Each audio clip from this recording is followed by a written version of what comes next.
Clear? বলো রক্ত এক ধরনের কি প্রাকৃতিক কোলেট যার পিএইচ মান কত? রক্ত সম্পর্কে অধ্যয়নকে কি বলে?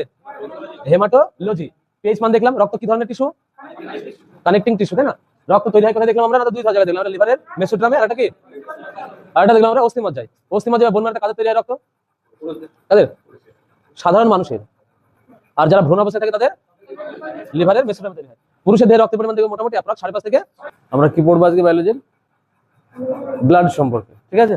About blood.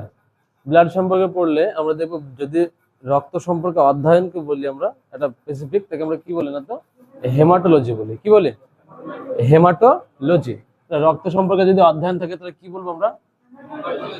হেমাটোলজি। লজি মানে কি? লজি মানে কি? অধ্যয়ন।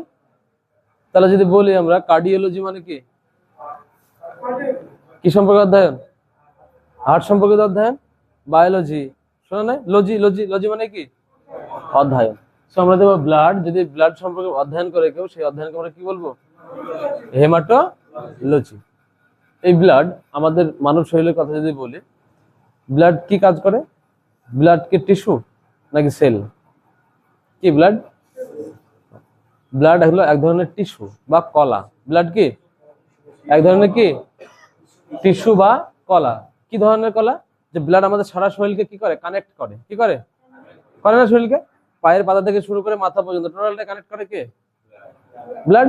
সব জায়গায় দেখতে পাবো আমরা। সব সারা শরীরকে কানেক্ট করছে বলে আমরা মনে রাখবো কি না, তো একে বলে কানেক্টিং টিস্যু। কি বলে? ব্লাড কি এক ধরনের কানেক্টিং টিস্যু। আমরা কোষ যেদিন পড়েছিলাম মনে আছে? সেল থেকে কি তৈরি হয়? সেল থেকে টিস্যু। টিস্যু থেকে কি তৈরি হয় বলতো? অর্গান। আর অর্গান থেকে বডি। তো মানুষ শরীরে যদি ক্ষুদ্রতম যদি পার্ট বা ইউনিট দেখি, সেটাকে কি বলে আমরা? কোষ। তো অনেকগুলি সেল নিয়ে তৈরি হয় কি? টিস্যু। আর অনেকগুলো টিস্যু নিয়ে অর্গান নিয়ে।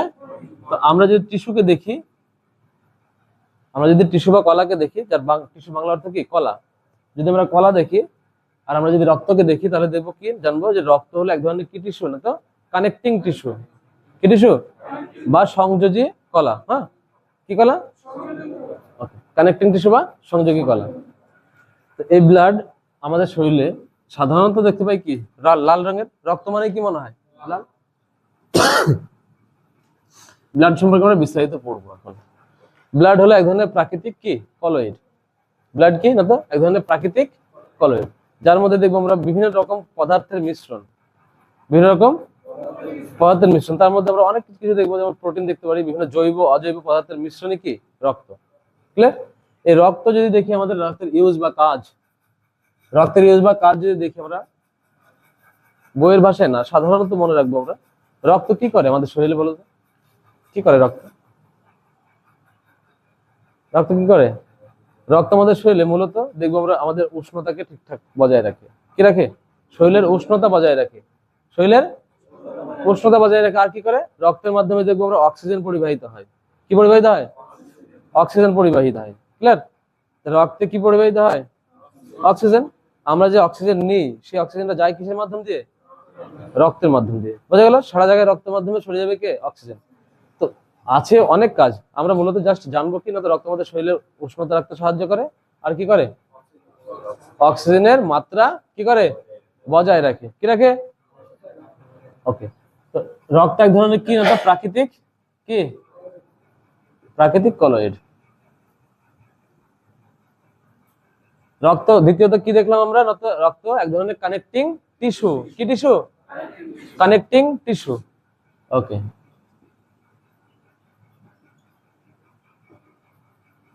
রক্ত এক প্রকারের কানেক্টিং টিস্যু। রক্ত কি দেখলাম আমরা? প্রাকৃতিক কলয়েড, যার পিএইচ মান 7.4। রক্তের পিএইচ মান কত? পিএইচ মান হলো 7.4। তাহলে রক্তের পিএইচ মান 7.4 মানে রক্ত কি আম্লিক নাকি ক্ষারীয়? ক্ষারীয়। রক্ত কেমন? রক্তের পিএইচ মান কত?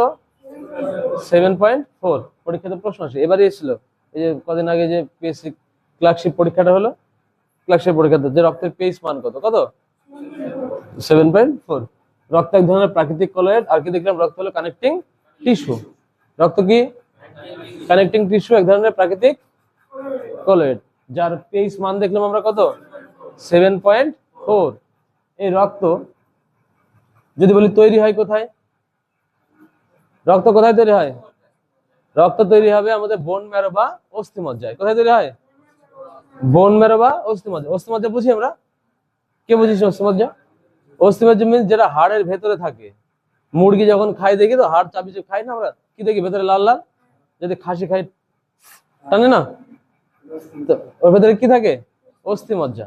তাহলে মূলত অক্সিজেন তৈরি, এই সরি রক্ত তৈরি হবে কোথায় বলবো আমরা? অস্থিমজ্জায়। অস্থি মানে কি? হাড়। হ্যাঁ, যেটাকে বলি ইংরেজিতে বোন, বোন কি? Bone marrow. হ্যাঁ, ওকে। আর কি দেখবো আমরা? তো সাধারণভাবে দেখলাম সাধারণত মানুষের বা প্রাণীর দেহে রক্ত তৈরি হয় কোথায় না তো অস্থিমজ্জায়। কিন্তু যে যারা ভ্রূণ অবস্থায় থাকে, কোথায় থাকে? ভ্রূণ অবস্থা। বুঝি ভ্রূণ অবস্থা কি জিনিস না? যারা গর্ভে থাকে, মায়ের গর্ভে থাকা অবস্থা তো হাড় তৈরি হয় না, প্রথম প্রথম হয় কি? হয় না। তো সেই সময় যদি দেখি আমরা, রক্ত তৈরি হয় কিসে না তো লিভারের মেসোড্রামে। কোথায়? লিভারের মেসোড্রাম। কিসের মেসোড্রাম না তো? লিভারের মেসোড্রাম। তাহলে পরীক্ষা দুই ধরনের প্রশ্ন, যে রক্ত তৈরি হয় কোথায় সাধারণত? অস্থিমজ্জায়। আর যদি বলে ভ্রূণ অবস্থায় কোথায় তৈরি হয় না তো লিভারের মেসোড্রাম। কোথায় তৈরি হয়? লিভারের মেসোড্রামে। ক্লিয়ার হলো? এই রক্ত তাহলে তৈরি হলো কোথায় দেখতে পেলাম আমরা? দুই জায়গায় দেখবো, একটা হলো কি বোন ম্যারো, আর একটা কি লিভারের মেসোড্রাম। যদি দেখি রক্ত কতটুকু থাকে সাধারণত শরীরে, সাধারণত পুরুষ মানুষের শরীরে যা থাকে তার থেকে মহিলাদের শরীরে কি থাকে? কম থাকে। অ্যাপ্রক্স 500 এদিক ওদিক কম থাকে। কোনো কোনো বইয়ে দেখবো যে পুরুষের শরীরে রক্তের পরিমাণ কত না তো 5.5 থেকে 6 লিটার। কোনো কোনো বইয়ে দেখতে পাবো, আবার কোনো কোনো বইয়ে দেখবো 5 থেকে 6 লিটার। বোঝা গেল কি বললাম? তো আমরা মোটামুটি একটা নিই, অ্যাপ্রক্স পুরুষের শরীরে রক্ত থাকে 5.5 থেকে 6 লিটার। পুরুষের শরীরে কত তাহলে? মেলের 5.5 থেকে 6 লিটার। 5.5 থেকে 6 লিটার। তাহলে মহিলার শরীরে কত দেখবো আমরা না তো? কত? 5 থেকে 5.5 লিটার। ক্লিয়ার? তাহলে পুরুষের শরীরে রক্ত বেশি থাকে না মহিলার শরীরে রক্ত বেশি থাকে? তার মানে কি সব পুরুষের দেহে কি 6 লিটার বা 5.5 লিটার রক্ত থাকবে? কোনো কোনো পুরুষের কমও থাকতে পারে, কিন্তু একটা অ্যাভারেজ হিসাব, সেই অ্যাভারেজ হিসেবে কি বলছেন? সাধারণত পুরুষের শরীরে 5.5 থেকে কত থাকে? 6 লিটার রক্ত থাকে, আর মহিলার শরীরে থাকে 5 থেকে 5.5 লিটার। যারা দেখবে একদম শীর্ণকায় মহিলা, একদম চলতে পারে না, তাদের দেহে কি 5.5 লিটার থাকবে? থাকবে না। আবার যারা দেখে একদম সেই দত্ত আকার, ওই যে নোরা ফাতে, না, তাই থাকবে কি? সবার শরীরে সমান থাকবে না, বাট অ্যাভারেজ গড় যদি দেখতে যাই আমরা, কি থাকবে? 5 থেকে 5.5। তাহলে পুরুষের থেকে মহিলার দেহে রক্ত কি থাকে? কম। কেন কম থাকে? কারণ মহিলারা কি রক্তচোষা। স্ত্রী অ্যানোফিলিস মশা কি করে? রোগ ছড়ায়। স্ত্রী এডিস মশা কি করে? রোগ ছড়ায়। আর কি করে? রক্ত খায়। যে মশায় রক্ত খায় সেই মশা কি মশা? স্ত্রী মশা। রক্ত কারা খায়? স্ত্রী খায়, আই মিন স্ত্রী মশারা খায়। হ্যাঁ, মনে জাস্ট মনে থাকবে, রক্ত যদি চষে তাহলে কারা চষে না তো স্ত্রী। কোন পুরুষ মশা রক্ত চষে? চষে। বোঝা গেল? তো মনে রাখবো আমরা, রক্ত কে খায়, সরি রক্ত আছে কত শরীরে মহিলাদের? 5 থেকে 5.5 লিটার। আর দেখবে পুরুষের দেহে 5.5 থেকে 6 লিটার। মনে থাকবে। আর সাথে সাথে দেখবো আমরা রক্তের সঙ্গে একটা জিনিস জানা হলো হিমোগ্লোবিন। কি দেখবো আমরা? হিমোগ্লোবিন। পুরুষের দেহে দেখবো হিমোগ্লোবিন অ্যাপ্রক্স 14, আর মহিলার দেহে অ্যাপ্রক্স 13। কারণ রক্ত কম, কি হিমোগ্লোবিন কম। হিমোগ্লোবিন কম কার দেহে? মহিলার দেহে। 13 তো থাকেই না সাধারণত, মহিলাদের যদি দেখবি 13 থাকে না, কারো হয়তো 9, কারো 10, কারো 11। 13 মানে একদম সে একদম ফুল হেলদি। বুঝা গেল? তুই যদি দেখিস নর্মালি মোটামুটি মনে হচ্ছে যে মেয়েটা হেলদি, তুই টেস্ট করবে দেখবি তার হিমোগ্লোবিন খুব জোর হলে ম্যাক্সিমাম 11 আছে। আমাদের দেহে টেস্ট করবে, আমাদের 14 নাই, হয়তো 11, 12, 13 এরকম থাকে। তো সাধারণত কাদের দেহে হিমোগ্লোবিন কম থাকে? কাদের দেহে? মহিলাদের দেহে। আমরা দেখবো হিমোগ্লোবিনের মধ্যে এক ধরনের খনিজ পদার্থ থাকে যার নাম হলো কি? লোহা বা আয়রন। কি থাকে কম? লোহা বা আয়রন। আয়রন ট্যাবলেট নাম শোনা? আয়রন ট্যাবলেট কাদের দেয়? কাদের দেয়? মহিলাদের দেয়। হিমোগ্লোবিন মাত্রা ঠিকঠাক যেন থাকে, শরীর যেন ঠিক থাকে। ক্লিয়ার? তো হিমোগ্লোবিনের মধ্যে যে খনিজ পদার্থ থাকে তার নাম কি? লোহা, যার ইংরেজি নামই কি? আয়রন। ক্লিয়ার? বলো। রক্ত এক ধরনের কি? প্রাকৃতিক কোলেট, যার পিএইচ মান কত? রক্ত সম্পর্কে অধ্যয়নকে কি বলে? হেমাটোলজি। পিএইচ মান দেখলাম। রক্ত কি ধরনের টিস্যু?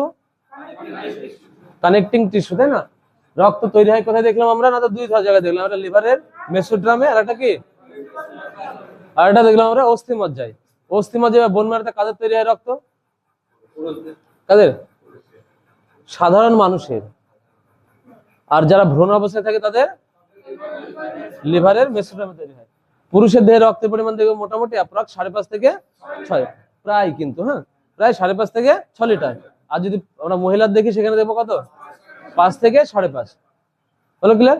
কোনো কোনো বইয়ে 5.5-এর জায়গায় 5ও থাকতে পারে, কোনো কোনো বইয়ে 6.5 থেকে 7ও থাকতে পারে, বাট অ্যাভারেজ প্রায় 5.5 থেকে 6 লিটার।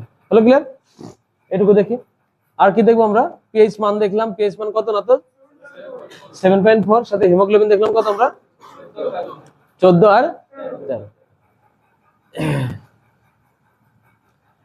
আর এই রক্ত যদি দেখি আমরা, রক্তের সব থেকে বেশি পরিমাণে যা থাকে তা না হলো কি? তা হলো যে প্লাজমা। বা আমরা যদি রক্ত দেখি, রক্তটা লিখে নেব, দেখতে পাবে।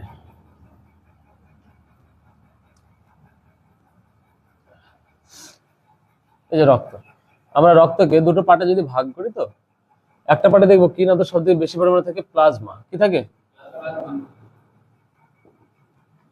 প্লাজমা। হলো ক্লিয়ার? রক্তে কি থাকবে বেশি পরিমাণে? প্লাজমা। আর এই পার্টে যদি দেখি আমরা, এই পার্টে বিভিন্ন রকম কণিকা বা কণাগুলিকে দেখতে পাবো, যেমন RBC, WBC, platelet. Platelet, platelet. Dengue হলে পরে প্লেটলেট কমে যায়। হ্যাঁ, আরবিসি, ডব্লিউবিসি, প্লেটলেট। বেশি দেখবো আমরা কোন দিকে? আর আরেক দিকে কি দেখবো আমরা? না তো প্লাজমা। প্রায় অ্যাপ্রক্স 60% কি থাকে? প্লাজমা থাকে। রক্ত রস বা প্লাজমা, যাকে আমরা কি বলি? প্লাজমা বা রক্ত রস। কি বলি আমরা? প্লাজমা বা রক্ত রস। রক্ত মোটামুটি দেখলাম আমরা কত? প্রায় ধরে নিলাম আমরা 5 লিটার বা 5.5 লিটার বা 6 লিটার। তো তার 60% কি থাকে? রক্ত রস বা প্লাজমা। আমাদের শরীরে তার 60% থেকে প্লাজমা। আর এই প্লাজমা যদি দেখি আমরা, প্লাজমা প্রায় 90% থাকে জল। কি থাকে? আর 10% থাকে প্রোটিন, ফাইব্রিনোজেন আর প্রোথ্রম্বিন। কি নাম? ফাইব্রিনোজেন আর প্রোথ্রম্বিন। কি নাম? ফাইব্রিনোজেন,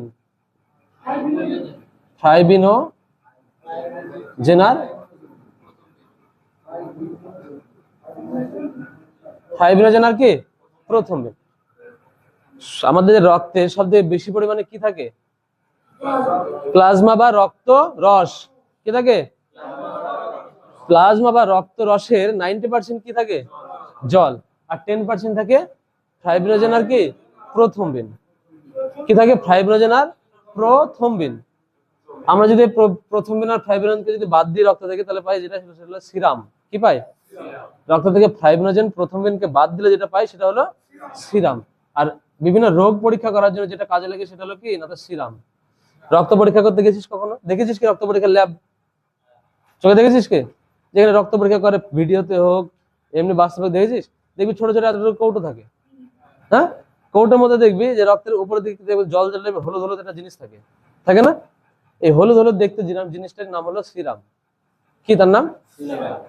যারা রক্ত পরীক্ষা করে দেখবি সেসব জায়গায় পোস্টারও লেখা থাকে সিরাম ইনস্টিটিউট, সিরাম ল্যাব, দেখবি লেখাই থাকে। তো সিরাম কি করে? সিরাম হলো রোগ নির্ণয় করতে সাহায্য করে। যারা রক্ত পরীক্ষা করে, কি পরীক্ষা করে? তারা সিরাম টেস্ট করে। ক্লিয়ার? আর সিরাম কোনটা দেখবো না, তো রক্ত থেকে কি বাদ দিলে? ফাইব্রিনোজেন আর প্রোথ্রম্বিন বাদ দিলে কি পাই আমরা? কি পাই? সিরাম পাই। ক্লিয়ার হলো এদিকে? ফাইব্রিনোজেন আর কে? প্রোথ্রম্বিন। চলো, ফাইব্রিনোজেন আর প্রোথ্রম্বিন বুঝে দিলাম। এটাকে দেখে পারে। একদিকে দেখলাম আমরা কি? প্লাজমা বা রক্ত রস। আর একদিকে দেখলাম আমরা আরবিসি, ডব্লিউবিসি আর কি? প্লেটলেট। তাহলে মোটামুটি এটা অ্যাপ্রক্স 40% থাকে। এটা যদি 60% থাকে অ্যাপ্রক্স, না প্লাজমা। এই যে 40%, এই 40% এর 90% এর উপরে কি থাকে? না তো আরবিসি থাকে। বোঝা গেল? অণু বা কণা বা কার্পল সেল যা থাকে শরীরে তার 90% উপরে কি থাকে না, তো আরবিসি থাকে। হ্যাঁ, বাকি থাকে কারা, এরা। তাহলে কি দেখছিলাম আমরা, না তো 40% ছিল কি বিভিন্ন অনু, বিভিন্ন কি আমরা কণা বা অণু, তাই দেখছিলাম তো, বা কার্পেল সেল দেখছিলাম। সেই কার্পেল সেলের মধ্যে আমরা কি দেখলাম, না তো 90% কে থাকে আরবিসি থাকে। আরবিসি যার আমরা দেখবো কি না, তো রেড ব্লাড কার্পেল সেল বা লোহিত রক্ত কণিকা। আরবিসি যার ফুল ফর্ম কি দেখবো আমরা, আরে রেড উইথ এ ব্লাড সিতে কি কার্পেল সেল, তাহলে কি বলবো আমরা, রেড ব্লাড বা লোহিত রক্ত কণিকা। রেড মানে কি লোহিত বা লাল। হ্যাঁ, তো আমরা এগুলোকে ধীরে ধীরে দেখি, একে একে একটা একটা করে দেখবো আমরা, ক্লিয়ার।